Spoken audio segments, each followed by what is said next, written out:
I'm Amanda, 32, and until last month, I thought my marriage to Brian was perfect.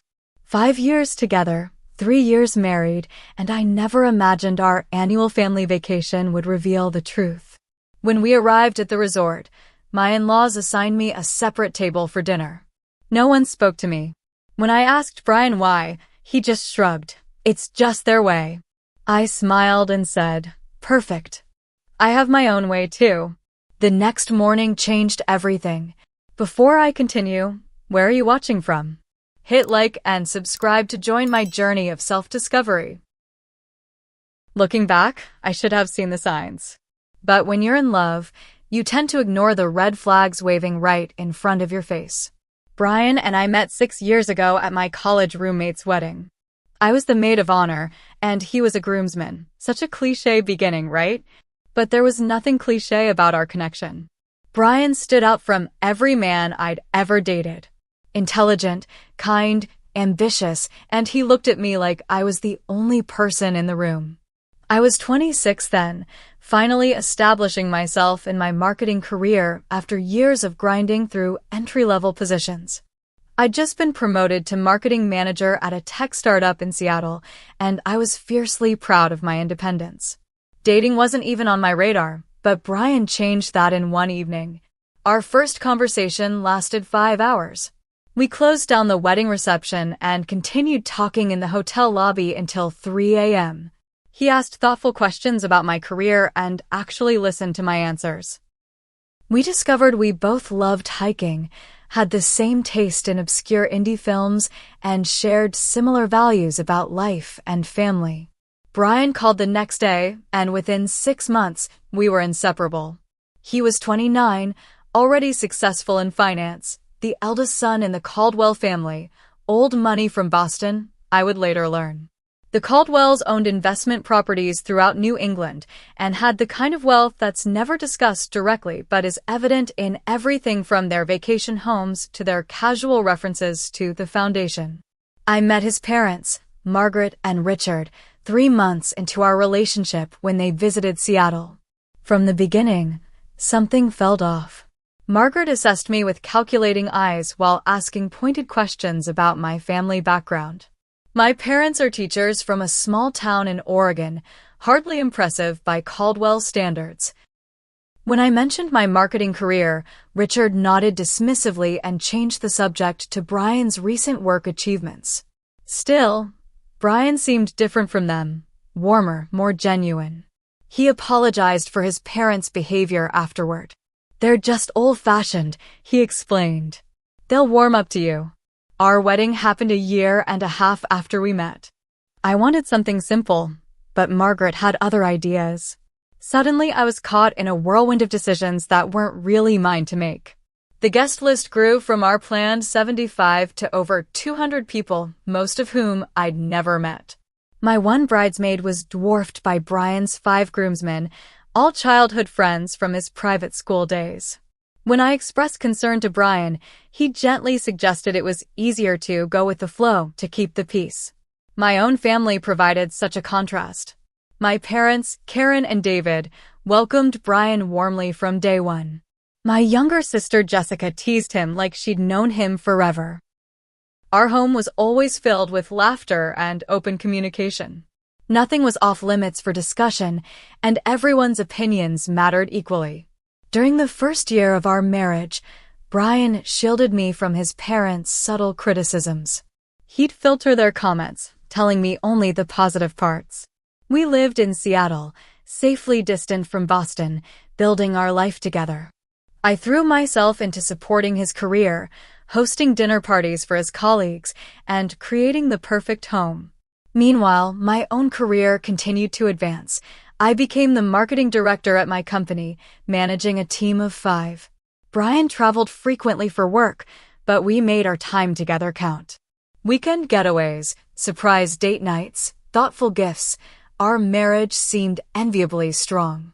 We talked about starting a family soon, though Brian always wanted to wait until the time was right. One tradition we couldn't escape was the annual Caldwell family vacation. For the first 2 years of our marriage, we managed to avoid it, First because of my work deadlines, then because of Brian's business trip. This year, however, there was no getting out of it. Richard was retiring as CEO of Caldwell Investments, passing the reins to Brian's younger brother James. The entire extended family would gather at an exclusive beach resort in the Hamptons to celebrate. "It's just a week," Brian assured me as we packed. "Dad's retirement is a big deal. We need to be there." I nodded, ignoring the knot of anxiety forming in my stomach. "Of course. It'll be fine." If only I'd known how wrong I was. The Hamptons greeted us with perfect early summer weather, sunny, 75 degrees, with a gentle breeze coming off the Atlantic. Our resort, the Ocean View, was everything its 5-star rating promised: manicured grounds, private beach access, and suites larger than our first apartment. As our taxi pulled into the circular driveway, I spotted the rest of the Caldwell family already gathered on the veranda. Margaret, impeccable in white linen, noticed us first. Her smile tightened almost imperceptibly when her gaze landed on me. "Darling," she called to Brian, arms outstretched.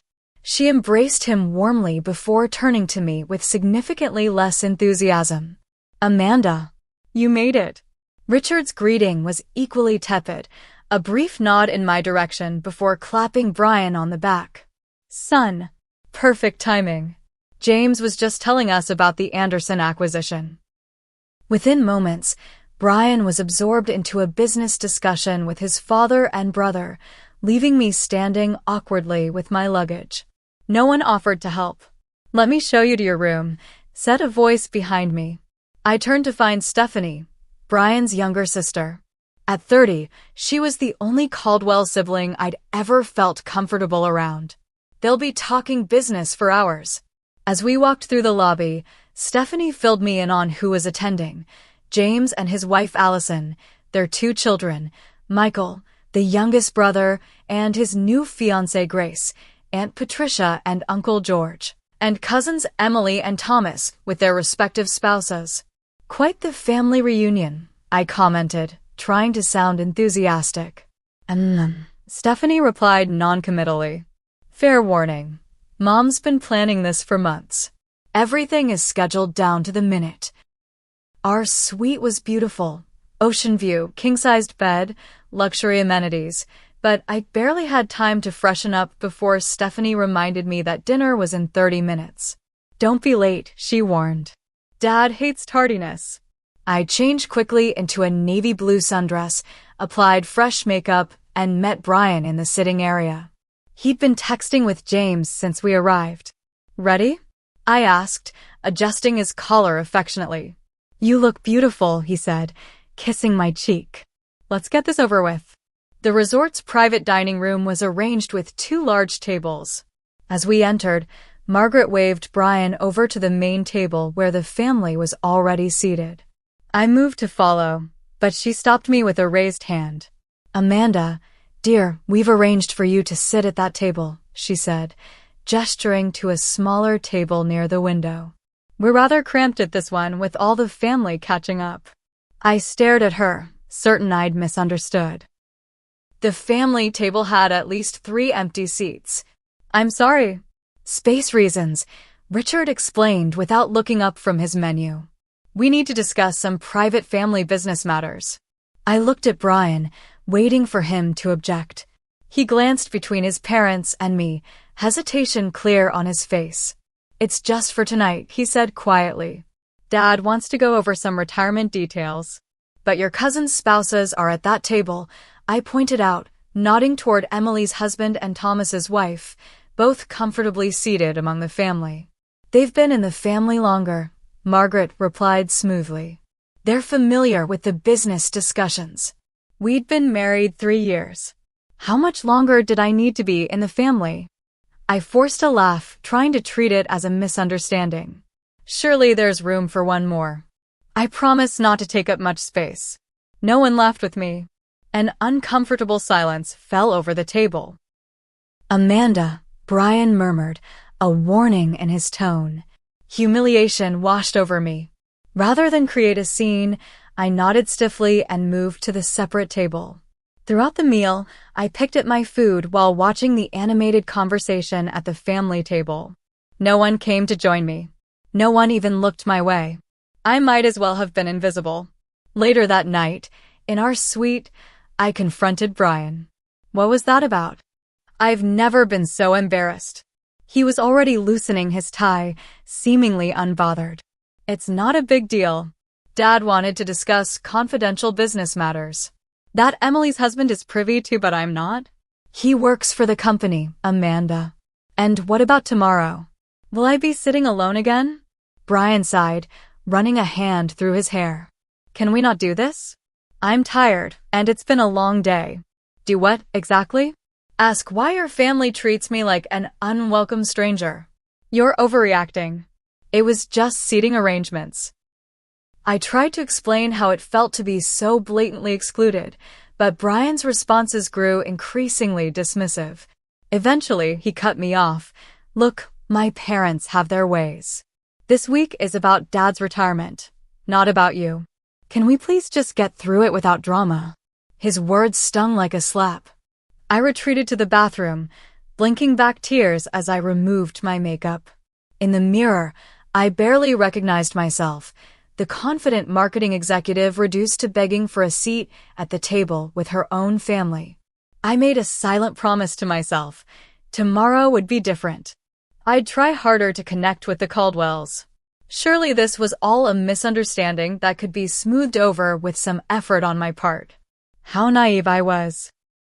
Morning arrived with golden sunlight streaming through our oceanfront windows. I woke feeling determined. Today would be better. I'd make more effort, be more engaging, find common ground with the Caldwells. I selected a casual but elegant outfit, white capris and a coral blouse that Brian once said brought out the warmth in my complexion. I styled my hair carefully and applied light, natural makeup. Brian seemed pleased as we walked to breakfast together, his hand resting comfortably on the small of my back. My optimism lasted approximately 90 seconds into breakfast. Brian, darling, your father's saved you a seat, Margaret called as we entered the terrace dining area. Once again, the family occupied one large table, and once again, there was a separate smaller table, obviously for me. Before I could protest, Brian squeezed my hand apologetically and joined his family. No discussion. No defense. Just immediate compliance. I stood frozen for a moment, feeling every pair of eyes in the restaurant on me. A server mercifully guided me to my table, bringing coffee without being asked. I thanked her quietly, fighting the burning sensation behind my eyes. From my isolated position, I watched the Caldwells planning their day. Margaret was distributing printed itineraries, actual printed schedules, while everyone nodded along enthusiastically.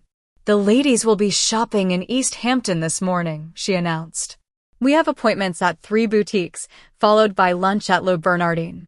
I perked up. Shopping wasn't my favorite activity, but at least it was an opportunity to be included. Margaret continued, Allison, Grace, Patricia, Emily, and I will take the first car at 10. Stephanie, you'll join us, won't you? Stephanie, who had been pushing a strawberry around her plate, looked up. Sure, Mom. Not once did Margaret glance my way or mention my name. The message was crystal clear. This was not an invitation extended to me. As breakfast concluded, Brian stopped by my table briefly. We're doing a golf thing with Dad today.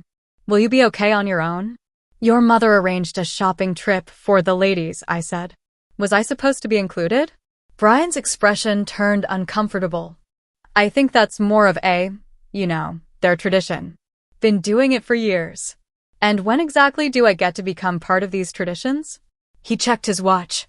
I've got to go. Dad's waiting. Why don't you enjoy the spa or something? Treat yourself.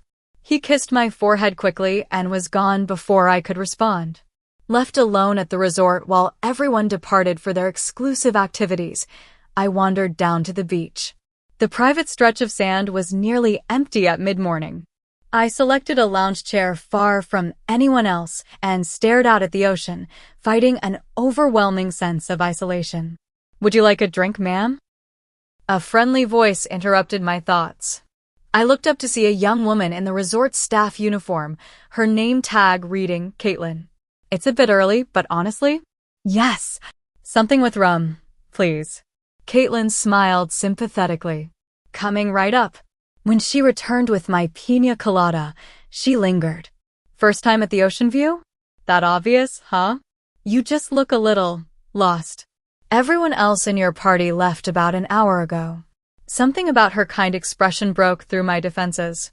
I'm here with my husband's family, but apparently I didn't make the cut for today's activities.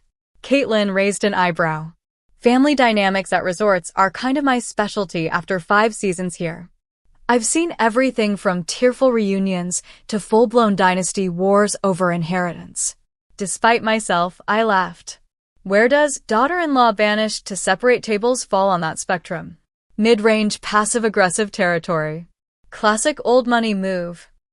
She glanced around to ensure no managers were nearby. Look, if you need anything while you're here, just ask for me.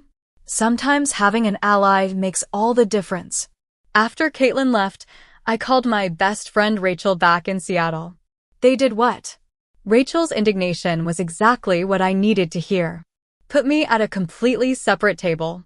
Like I'm not family after 3 years of marriage. That's beyond rude, Amanda. What did Brian say? I sighed. Not much. He keeps making excuses for them. Honey, that's not okay.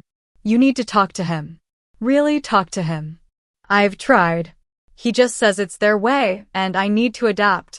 Their way is to treat you like garbage? That's not a way. That's just being terrible people. After hanging up, I tried to enjoy my enforced solitude. I swam in the ocean, read my book, and even dozed in the sun. Around 2, I spotted the Caldwells returning to the beach, the men from golfing, the women from shopping. They gathered in a cluster of lounge chairs about 50 yards from mine. I debated internally before deciding to join them. Grabbing my things, I walked over with what I hoped was a casual, confident air. How was golf? I asked, setting my towel on an empty chair beside Brian. There was a moment of awkward silence before James answered, Good. Dad beat us all, as usual. I smiled, trying to engage. And shopping? Find anything nice? Margaret barely glanced at me. The boutiques were divine. Stephanie found the most gorgeous summer dress. I turned to Stephanie hopefully, but she was suddenly very interested in applying sunscreen. Before I could attempt another conversation starter, Richard began discussing the dinner plans for that evening. I've reserved the private dining room again. They're preparing a special menu for Dad's retirement celebration, James announced. Will there be speeches? Asked Allison, James's wife. Brief ones, Margaret replied. Richard dislikes long-winded tributes. The conversation continued as if I weren't there. When I tried to add a comment about Brian's talent for public speaking, Aunt Patricia talked right over me, launching into a story about a previous family celebration. After 30 excruciating minutes, I retreated to our suite, claiming a headache. No one, not even Brian, seemed particularly concerned by my departure. That evening's dinner was a repeat of the previous night, me at my solitary table while the family engaged in animated conversation without me. The only difference was that this time, I was prepared for the exclusion. It didn't make it hurt any less. Brian joined me in our suite late that night, slightly tipsy from celebratory champagne. You disappeared early, he noted, loosening his tie. Did I? I was sitting 8 feet away from you for 3 hours. He sighed heavily. Amanda, please. It was Dad's night. It's been 2 days, Brian. No one has spoken more than 10 words to me. Your mother literally pretends I don't exist. And you've done nothing about it. What exactly do you want me to do? Create a scene during my father's retirement dinner. I want you to acknowledge that the way they're treating me is wrong. I want you to stand up for me as your wife. Brian's expression hardened. Can't you just adapt for 1 week? It's important to me. Those words crystallized everything. It was important to him, not that I feel welcomed or respected, but that I silently endure being treated as less than everyone else. I see, I said quietly. Good. He mistook my response for agreement. Let's just get some sleep. As Brian fell into easy slumber beside me, I lay awake, staring at the ceiling. For the first time, I was questioning everything about our marriage. Had I been so blinded by love that I'd failed to see what was right in front of me? A husband who would always prioritize his family's ways over my feelings? A lifetime of being the outsider looking in? Sleep eluded me as these painful questions circled my mind. The third day of our vacation dawned bright and clear, but my mood couldn't have been darker. I'd barely slept, my mind racing with revelations about my marriage that I couldn't unsee. Brian had already left the suite when I woke. A note on his pillow explained he was having an early breakfast with his father to discuss some business matters. I took my time getting ready, dreading another day of isolation. When I finally made my way to the terrace for breakfast, I found the Caldwell family already midway through their meal. No one acknowledged my arrival except Stephanie, who offered a weak smile before returning her attention to her phone. Resigning myself to my now familiar separate table, I approached the group first to at least say good morning. Before I could speak, Margaret's crisp voice cut through the conversation. We've already ordered, Amanda. You'll need to flag down your own server. I stood there, stunned by the rudeness, as the family conversation continued without missing a beat. No one, not even Brian, seemed to find her behavior inappropriate. I retreated to my designated table, cheeks burning with humiliation. A kind server quickly took my order, her sympathetic glance telling me she'd witnessed the exchange. As I picked at my eggs and berries, I found myself positioned behind a large decorative plant, partially concealed from the family table, but with a clear audio channel to their conversation. I hadn't intended to eavesdrop, but when I heard my name mentioned, I froze. I simply don't understand what Brian sees in her, Margaret was saying, her voice low but distinct. No family connections, no significant assets, and that marketing job she's so proud of is hardly impressive. The girl tries too hard, Richard agreed. No natural class. I sat paralyzed, my fork suspended midway to my mouth. How long do we think this will last? Asked an unfamiliar voice. Uncle George, perhaps. The Prescott girl is still unmarried. Her father mentioned she asks about Brian occasionally. Don't start, Mother, came Brian's voice, though his tone was more weary than defensive. Amanda is my wife. For now, Margaret replied. Marriages can be undone, darling. Especially when there are no children involved yet. I notice you've been sensible enough to delay on that front. We're still getting established, Brian replied vaguely. Well, thank goodness for that small mercy, Margaret continued. Much simpler this way when you finally come to your senses. The conversation shifted to other topics, but I could no longer hear anything through the rushing sound in my ears. My entire body felt cold despite the warm morning. They were actively discussing the end of my marriage as if it were inevitable, a temporary inconvenience to be managed. And Brian. Brian hadn't defended me. Not really. Just a token protest before allowing the conversation to continue. I fled to the nearest restroom, barely making it into a stall before violent sobs overtook me. I couldn't breathe, couldn't think. The pain was physical, as if someone had reached into my chest and squeezed my heart. Are you okay in there? A gentle knock accompanied the concerned question. I recognized Caitlin's voice, but couldn't respond through my tears. I'm coming in, all right? The stall door opened. I'd been too distraught to lock it, and Caitlin knelt beside me. Hey, deep breaths. You're having a panic attack. She helped me focus on my breathing until the worst of it passed. When I could finally speak, the whole story poured out of me. The separate tables, the exclusion from activities, and finally, the devastating conversation I'd overheard. That's beyond cruel, Caitlin said, handing me another tissue. No one deserves to be treated that way. The worst part is that Brian knows. He knows, and he's letting it happen. My phone buzzed with a text from my sister Jessica. Attached was a photo from my parents' anniversary celebration last month. My family gathered around a table, laughing, with Brian and me in the center. Everyone looking genuinely happy to be together. The contrast was stark and painful. My family had welcomed Brian with open arms. They'd made him feel like one of their own from day one. And in return, his family treated me like an unwanted intruder. That evening's dinner was a formal affair celebrating Richard's decades at Caldwell Investments. I'd spent the afternoon alone in our suite, alternating between tears and anger, avoiding everyone. I'd considered feigning illness to skip the dinner entirely, but ultimately decided I wouldn't give them the satisfaction of driving me away.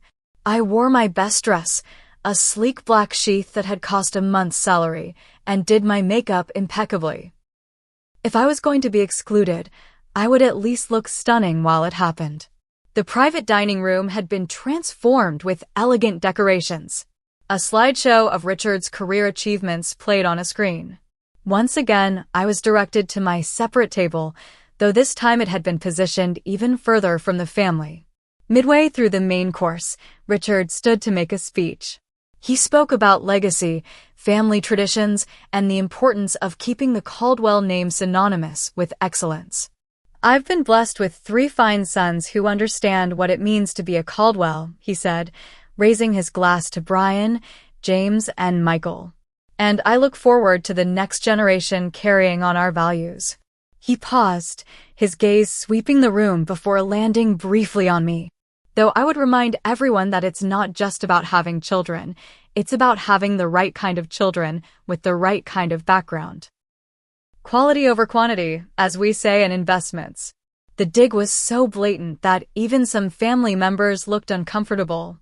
Brian, however, actually chuckled along with his father. I sat there, utterly stunned. It wasn't just exclusion anymore. It was active hostility. After dinner, I confronted Brian in our suite. "Did you hear what your father said?" That was a direct insult to me, to my family. Brian loosened his tie, looking annoyed. "Dad was talking about investment strategy, Amanda. Not everything is about you." "Are you serious?" He literally looked right at me when he said it. "You're being paranoid. This week is stressful enough without you creating drama over nothing." Nothing? They put me at a separate table. They exclude me from every activity.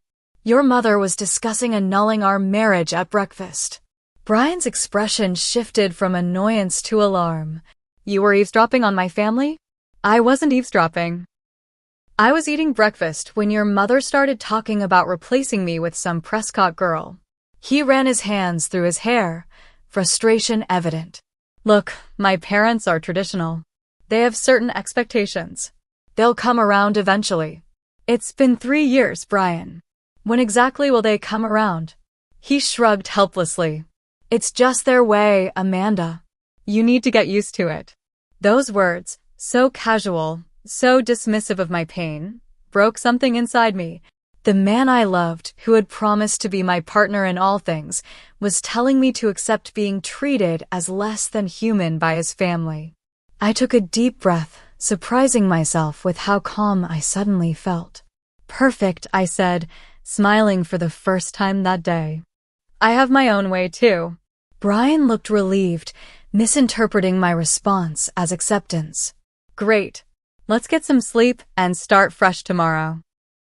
As he readied himself for bed, completely oblivious to the seismic shift that had just occurred within me, I made a silent promise to myself.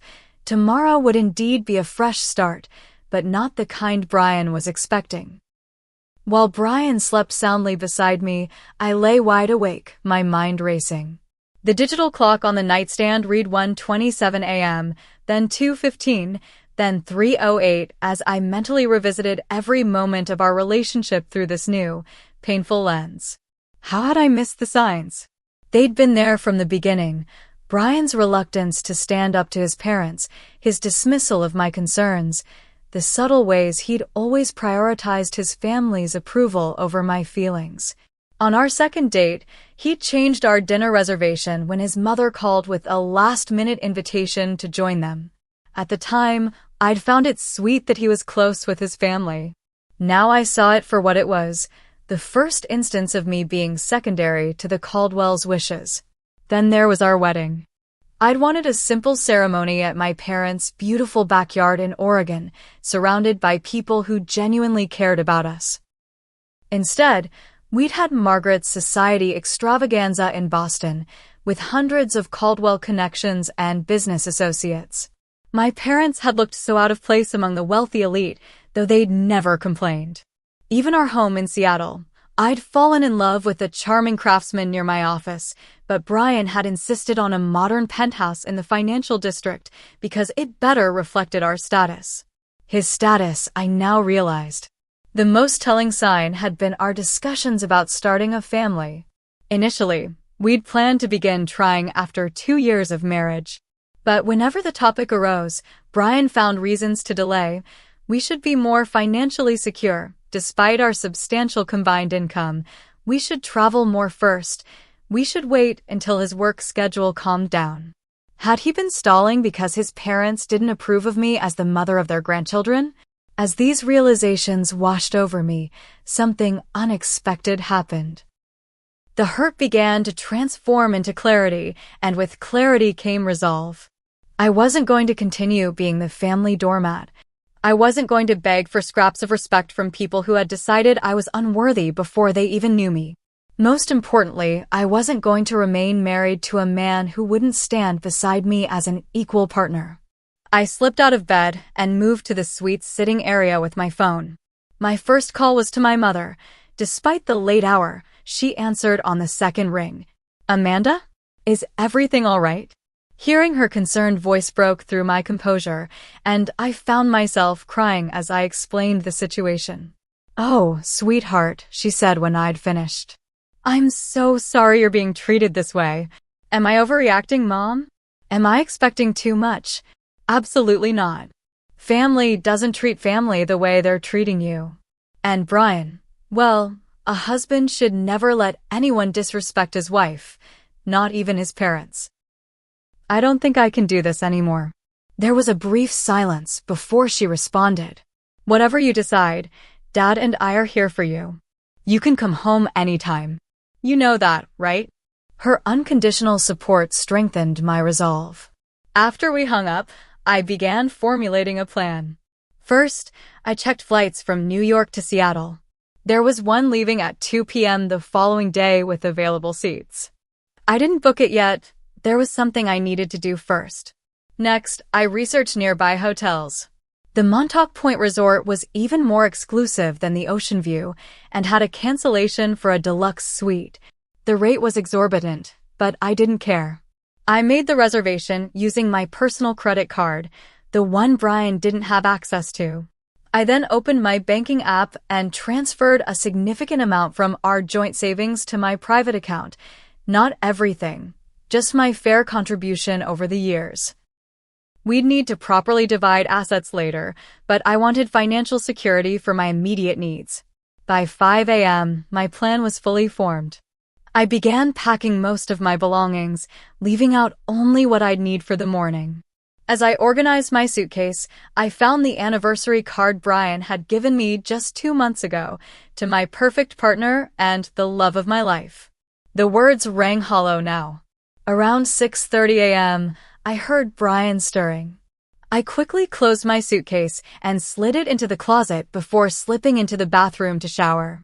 When I emerged, he was checking emails on his phone. "You're up early," he commented, not looking up. "Couldn't sleep." "I'm going to grab coffee." He nodded absently. "I'm golfing with Dad and the guys again today. Mother's arranged some spa-thing for the ladies. You should join them." I almost laughed at the irony. Now he was suggesting I join activities I hadn't been invited to. "I'll think about it." I made my way to the resort lobby where I found Caitlin just starting her morning shift. "Good morning," she greeted me, then lowered her voice. "You look like a woman on a mission." "I am. I need a favor." 20 minutes later, I'd explained my plan. Caitlin not only agreed to help, but connected me with the resort manager, who was sympathetic once she understood the situation. "We pride ourselves on making all guests feel welcome," he assured me. "What you're requesting is absolutely doable. With the resort staff's assistance, arrangements were made. A discreet bellhop would collect my luggage from the room while the family was at breakfast. Transportation to Montauk Point Resort would be ready whenever I gave the signal. A second room would be booked at the Ocean View under Brian's name alone for tonight, the charges added to our existing bill.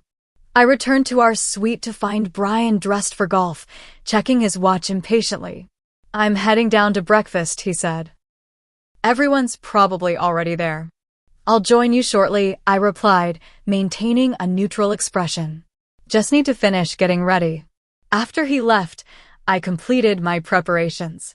I dressed carefully in my most confident outfit, a crimson sheath dress that always made me feel powerful, paired with the pearl earrings my grandmother had given me on my college graduation. I applied my makeup meticulously, taking extra care with my signature red lipstick. Before leaving, I wrote a brief note and left it on Brian's pillow, "Joining you for breakfast. We need to talk." As I walked toward the dining terrace, I felt strangely calm. The anxiety and hurt of the past 3 days had crystallized into absolute certainty. Whatever happened next, I would no longer accept being treated as less than I deserved. At the entrance to the terrace, I paused, took a deep breath, and straightened my shoulders. The Caldwell family was assembled at their usual table, Brian among them. My separate table was set and waiting. Not today. Not ever again. The breakfast terrace fell silent as I walked in. Perhaps it was my confident stride, or the crimson dress that stood out among the pastels and neutrals the Caldwell women favored, but every head turned in my direction. I approached the family table directly, standing at its head where Richard sat. No one spoke. Even Margaret seemed momentarily lost for words. "Good morning, everyone," I said, my voice steady and clear. "I hope you don't mind, but I've made some changes to today's arrangements." Brian's brow furrowed in confusion. "Amanda, what are you?" I held up my hand, silencing him with a gesture.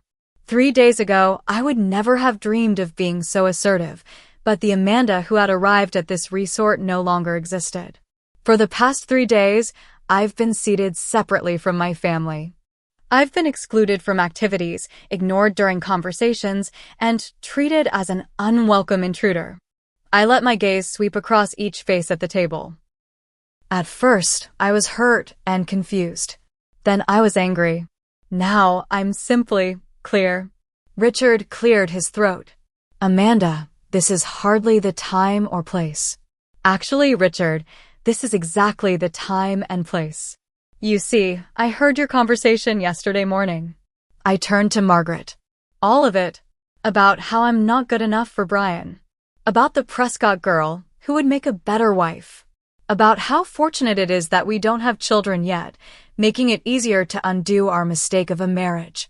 Margaret's face drained of color. Several family members looked away uncomfortably. "What you may not realize," I continued, "is that I've been taking notes this entire vacation. About how you treat people you consider beneath you. About the casual cruelty you disguise as family tradition.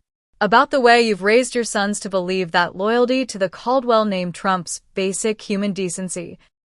I shifted my attention to Brian, who was staring at me with a mixture of shock and embarrassment. "And I've especially been taking notes about my husband, who has watched his wife be humiliated for 3 days and done nothing except tell her to adapt." "Amanda," Brian hissed, "you're making a scene." "No, Brian. For the first time since we arrived, I'm standing up for myself. There's a difference." I reached into my purse and withdrew the resort envelope containing the key to Brian's new room. "I've made some arrangements. I've booked myself into the Montauk Point Resort for the remainder of this vacation. You'll be staying here in a separate room that's been prepared for you." Brian's jaw dropped. "You're leaving?" "I'm choosing myself. Something I should have done the first time your mother put me at a separate table and you didn't object." Margaret found her voice at last. "This is absolutely ridiculous. Brian, control your wife." The phrase "control your wife" ignited something fierce within me. "That's the problem, Margaret. You think wives are possessions to be controlled, not partners to be respected. Brian might agree with you, but I don't. I placed the room key on the table in front of Brian. You have a decision to make. About what kind of man you want to be. About whether your marriage means more to you than your parents' approval. I'll be at Montauk Point until tomorrow afternoon when I fly back to Seattle. You know how to reach me if you decide I'm worth fighting for. The silence around the table was deafening. Some family members looked horrified, others uncomfortable, and a few, Stephanie and, surprisingly, James's wife Allison, seemed almost impressed. Brian finally stood. You can't just walk out on our vacation. On our marriage. I'm not walking out on our marriage, Brian. I'm giving it one last chance. But I need you to prove that we actually have one, a partnership of equals, not a convenient arrangement where I'm expected to silently accept disrespect. I turned to leave, then paused, facing the family one final time. Oh, and Richard? Congratulations on your retirement. I hope the legacy you're so proud of is worth the damage you've done to your son's happiness. With that, I walked out of the terrace with my head held high. In the lobby, Caitlin gave me a subtle thumbs up as a resort attendant approached to inform me my car was waiting. My luggage had already been loaded into the sleek black SUV that would take me to Montauk Point. As we pulled away from the ocean view, I caught a glimpse of Brian running onto the driveway, looking panicked. For a moment, my resolve wavered. The urge to run back to him, to fix things, to make peace at any cost, was almost overwhelming. But then I remembered Margaret's cold voice, "Control your wife." I remembered Richard's pointed comments about the right kind of background. Most of all, I remembered Brian's casual dismissal, "It's just their way." I didn't look back again as the car pulled onto the main road.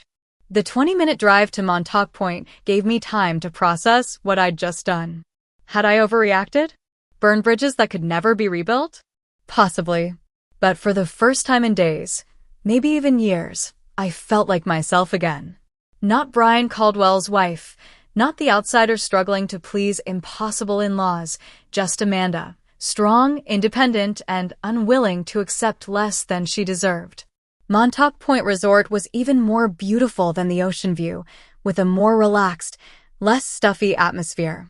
My suite overlooked the Atlantic, with a private balcony and a bottle of champagne waiting on ice. The note attached read simply, "Compliments of the management. Here's to new beginnings." I spent the day practicing radical self-care. I booked a massage at the spa, had lunch on my balcony, and walked along the private beach, phone turned off to avoid the barrage of calls and texts I knew would be coming from Brian. By sunset, I felt centered enough to turn my phone back on. As expected, there were 12 missed calls from Brian, along with messages ranging from angry, "I can't believe you embarrassed me like that," to pleading, "Please come back, we can work this out." There were also supportive texts from Rachel and my sister Jessica, both of whom had apparently received panicked calls from Brian trying to locate me. "Whatever you decided, I'm with you," Rachel had written. "Your in-laws sound like nightmare material." I ordered room service for dinner and ate on my balcony, watching the stars emerge over the ocean. Around 9, there was a knock at my door. For a moment, I thought it might be Brian, having tracked me down. Instead, I found a resort staff member with a package. "Delivery for you, Mrs. Caldwell." Inside was a small gift bag from the resort boutique containing a journal and pen, along with a note from Caitlin for recording the next chapter. "Your speech this morning inspired everyone on staff who's ever been treated as less than." "Thank you." I smiled, oddly touched by this gesture from someone who was essentially a stranger, but had shown me more kindness than my husband's family ever had. I slept deeply that night, without dreams, waking to sunshine and the sound of waves. For breakfast, I took my coffee to the beach and watched the early morning swimmers. My phone showed more missed calls from Brian, but also an unexpected text from Stephanie. "I admire what you did." I've never had the courage to stand up to them like that. Around noon, as I was considering lunch options, there was another knock at my door. This time, It was Brian. He looked terrible, unshaven, dark circles under his eyes, still wearing yesterday's rumpled clothes. "How did you find me?" I asked, not inviting him in. Called every resort in the area until I found one with an Amanda Caldwell registered. Persistent. "Amanda, please. Can we talk?" I studied him for a moment, then nodded and stepped aside. He entered the suite but remained standing awkwardly in the middle of the room. "You look good," he said, gesturing to my casual beach outfit. "Rested." Amazing what a night away from constant belittlement can do. He winced. "I deserve that." "Yes, you do. Why are you here, Brian?" He took a deep breath. "To apologize. You were right. About everything. The way my family treated you was inexcusable, and the way I failed to stand up for you was even worse." "Why now? Is it because I finally made a scene? Embarrassed the mighty Caldwells in public?" "No." He ran a hand through his disheveled hair. "It's because after you left, I saw my family through your eyes for the first time. The way they talked about you, dismissed you. I realized I've been complicit in something ugly my entire life, not just during this vacation." He moved to the balcony doors, looking out at the ocean. "After you left, Dad started talking about damage control, about how we needed to manage you. Mom suggested cutting off access to our accounts until you came to your senses. Even James, who I thought was the reasonable one, talked about getting the family lawyers involved." "And what did you do?" Brian turned back to face me. "I told them all to go to hell." I couldn't hide my surprise. "You what?" "I told them I was disgusted with how they'd treated my wife. I said if they couldn't respect you, they couldn't respect me either." Then I walked out. Part of me wanted to throw my arms around him, to celebrate this act of defiance that had been 3 years coming. But the cautious part held back. "Words are easy, Brian. Where have you been for the past 24 hours? Driving around, thinking. About what kind of man I want to be. About whether I'm brave enough to choose my wife over my family's approval." He stepped closer. "I want to be worthy of you, Amanda. I want to be the husband you deserve. And if your parents never accept me, if they never change their ways, then they don't get to be part of our lives. It's that simple." I studied his face, looking for any sign of insincerity.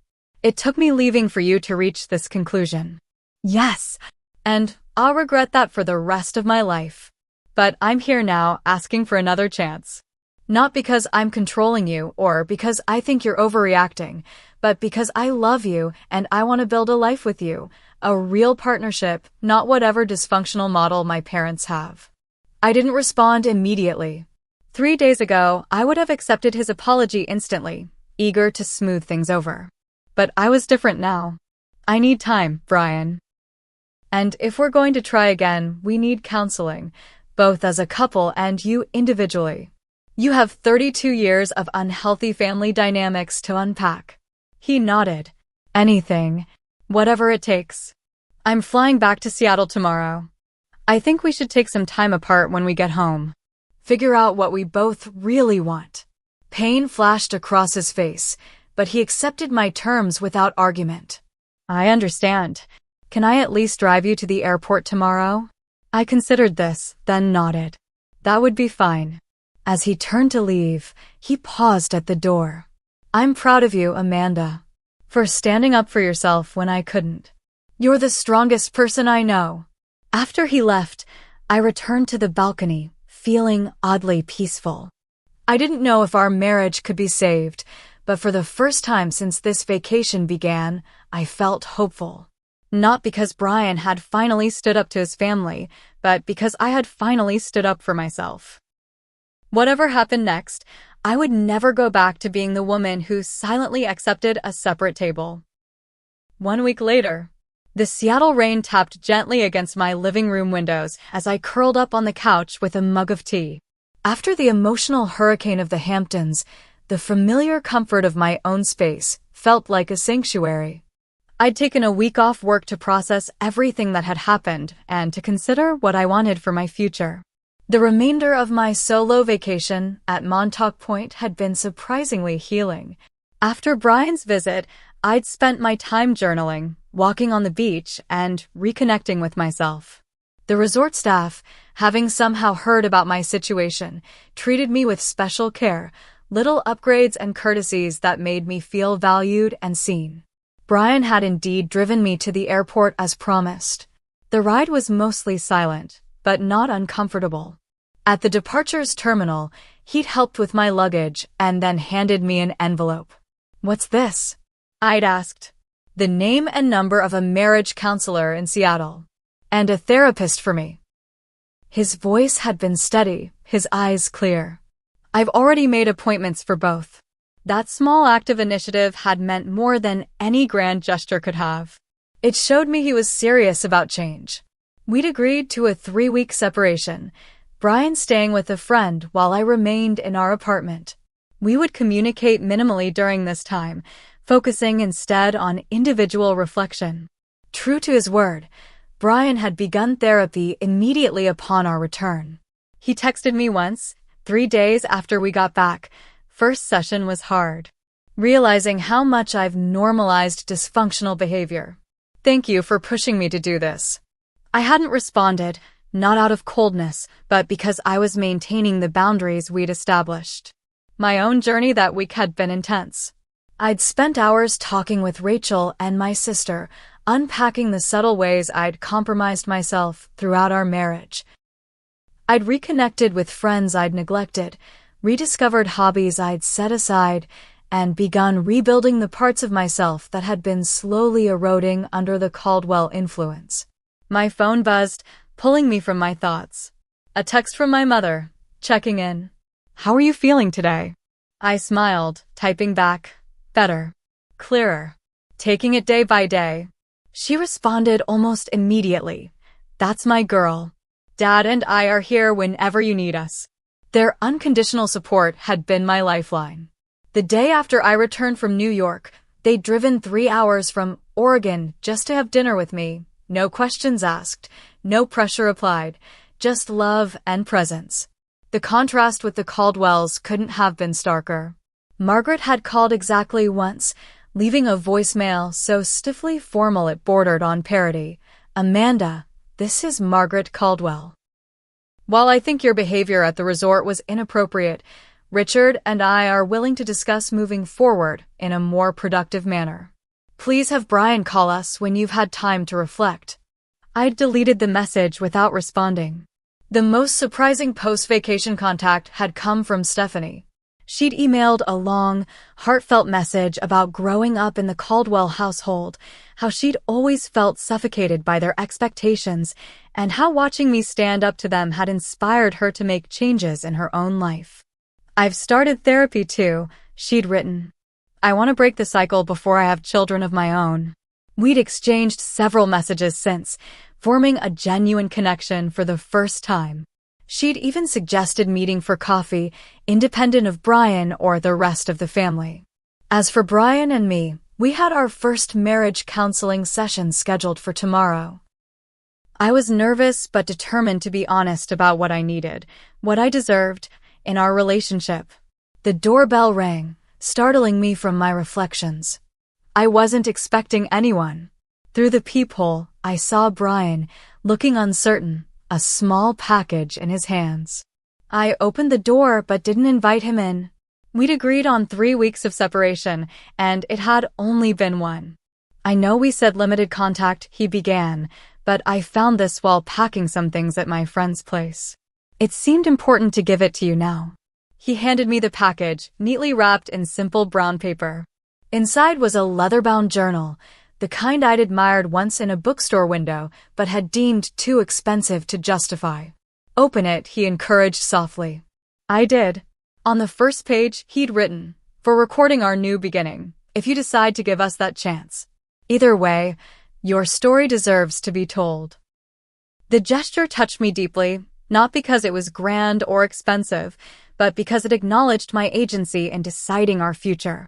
The old Brian would have assumed reconciliation was inevitable. "Thank you," I said, meeting his eyes. "This is thoughtful." "I've been doing a lot of thinking," he said, maintaining a respectful distance. "About what you said at the resort." about choices and the kind of man I want to be. And I called my parents yesterday. Told them if they ever want to be part of our lives, if there continues to be an R, they need to acknowledge how they treated you and make genuine amends. Not just empty apologies. I raised an eyebrow, genuinely surprised. How did that go over? A wry smile crossed his face. About as well as you'd expect. Dad hung up on me. Mom called back an hour later to tell me I was throwing away my heritage for. He hesitated. For what? For that marketing girl with no pedigree. Her words, not mine. I winced, though the insult had lost much of its sting. And what did you say? I said that marketing girl has more integrity, intelligence, and genuine class than the entire Caldwell family combined. Then I hung up on her. Despite everything, I found myself fighting a smile. Sounds like therapy is already having an effect. It's helping me see things clearly for the first time. He took a deep breath. I don't expect this one conversation to fix everything between us. I know we have a long road ahead if you even want to travel it with me. But I wanted you to know I meant what I said at Montauk.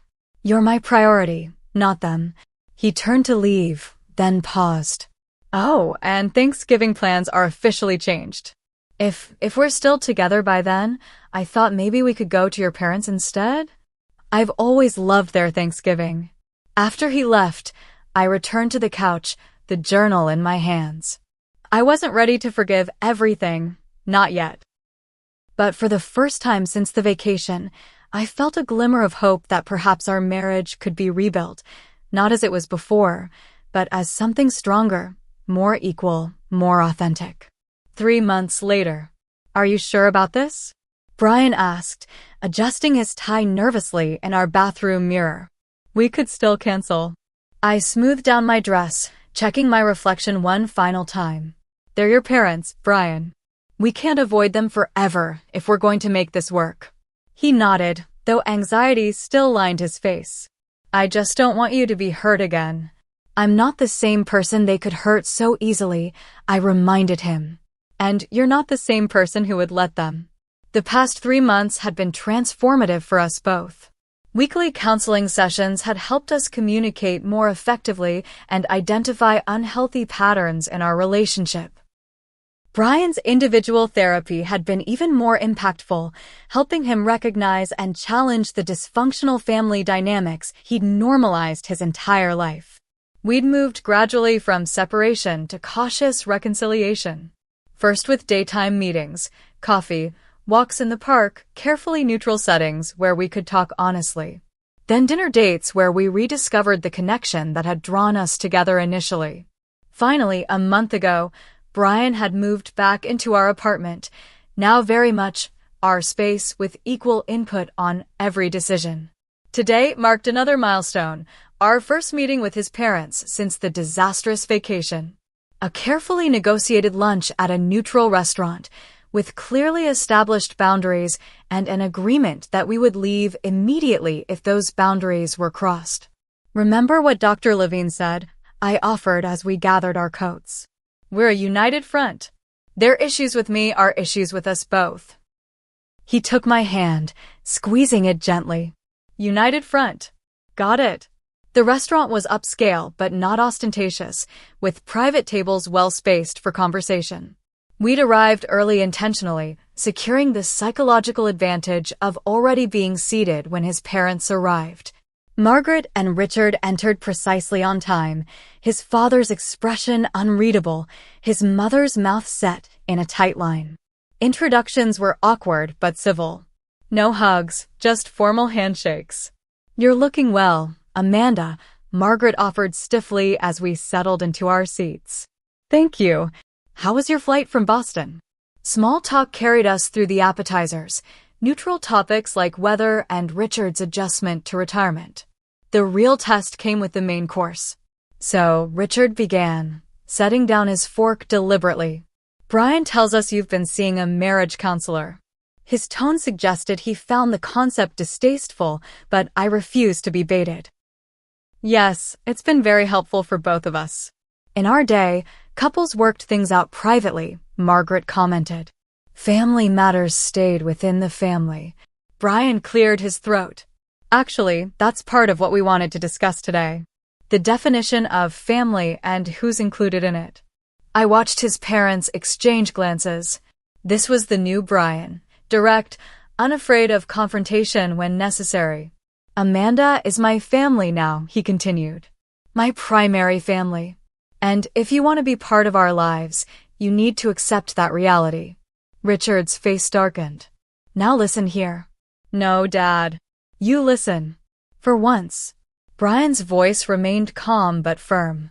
What happened on that vacation was inexcusable. The way you treated my wife was cruel and deliberate. We're not here to pretend it didn't happen or to sweep it under the rug. Margaret's lips thinned further. I think cruel is a bit dramatic. We simply have certain ways of doing things. Putting my wife at a separate table wasn't a way of doing things. It was a calculated attempt to make her feel unwelcome. Brian looked directly at his mother. And discussing how to end our marriage over breakfast wasn't traditional. It was manipulative and disrespectful. An uncomfortable silence fell over the table. Finally, Richard spoke.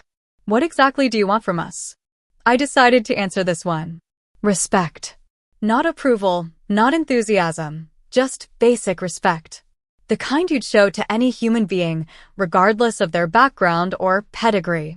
And if we find that difficult? Margaret asked, her voice carefully controlled. Then we won't be seeing much of each other. Brian replied simply. Our future, including any potential grandchildren, will not include people who can't treat both of us with dignity. The mention of grandchildren hit a nerve. Margaret's composure faltered slightly. You'd keep our grandchildren from us? We'd protect our children from toxic relationships, I corrected. Just as we're protecting ourselves now. The remainder of the lunch was tense but productive. No miraculous transformation occurred. The Caldwells didn't suddenly become warm and welcoming. But a new understanding was established. Clear boundaries were set. And for the first time, Brian and I functioned as true partners in navigating his difficult family. As we left the restaurant, Brian exhaled deeply. That was a start. I finished for him. Just a start. He nodded, taking my hand as we walked to our car. Thank you for being willing to try. That's what partners do. 1 year later, Christmas Eve found us in our Seattle home, surrounded by twinkling lights and the scent of pine from our modestly sized tree. We'd opted out of the Caldwell family Christmas at their Boston estate, choosing instead to host my parents and sister for an intimate celebration. The past year had brought remarkable changes. Our marriage, nearly shattered by that fateful vacation, had been rebuilt on a stronger foundation of mutual respect and clear communication. Brian had continued his therapy, working through decades of unhealthy family conditioning. I had reclaimed parts of myself that had been slowly eroding, my confidence, my career ambitions, my independence within our partnership. His relationship with his parents remained complicated, but had improved incrementally. Small steps, a birthday call that didn't end in argument, a brief visit where Margaret managed to make it through an entire dinner without a backhanded compliment. Not warmth, certainly not the easy love I shared with my family, but a careful, evolving respect. More significant was Brian's transformation. He declined a promotion at his father's company, choosing instead to join a smaller firm whose values better aligned with his own. He'd established friendships independent of his family connections. Most importantly, he'd developed the courage to live authentically rather than according to the Caldwell blueprint. Penny for your thoughts, Brian said, handing me a mug of hot chocolate as he joined me on the couch. I smiled, accepting the drink. Just reflecting on how much has changed since last Christmas. When I nearly lost the best thing that ever happened to me, he tucked a strand of hair behind my ear affectionately. When we both learned what we're really made of, I corrected. My parents and Jessica had gone to bed hours ago, tired from their travel. In the peaceful quiet of our living room, with only the Christmas lights illuminating our faces, Brian took my hand. I have something for you. An early Christmas present. He handed me a small, wrapped package. Inside was a delicate silver bracelet with a single charm, a small table. I looked at him questioningly. To remind us both, he explained, that you'll never sit at a separate table again. That we build our own table, together, where everyone is welcome and valued. Tears pricked my eyes as I fastened the bracelet around my wrist. It's perfect. I was thinking, he continued, a hint of nervousness in his voice. Maybe it's time to discuss expanding our table. If you're ready. My heart quickened. We'd put family planning discussions on hold during our reconciliation process. You mean? He nodded. I think we'd make pretty amazing parents, don't you? Especially now that we know what kind of family we want to create. As the clock ticked closer to midnight, we talked about our hopes for the future, a future that would include children who would never know what it felt like to be excluded, to be deemed less than. Children who would grow up understanding that respect wasn't something to be earned through pedigree or achievement, but a fundamental right belonging to every human being. The journey that began with that painful vacation had led us here, not to a perfect ending, but to a wiser beginning. I had learned that standing up for yourself isn't selfish, it's necessary. That true love requires not just affection, but courage. That sometimes, walking away is the only way to find your way back to yourself. Most importantly, I'd learned that I would never again accept a separate table, in my marriage, in my family, or in my life. Have you ever had to stand up to difficult in-laws or family members? I'd love to hear your stories in the comments below. Remember to like this video if it resonated with you, subscribe for more stories of personal growth and resilience, and share with someone who might need to hear that it's okay to choose themselves. Thank you for joining me on this journey, and remember, you deserve a seat at the table, always.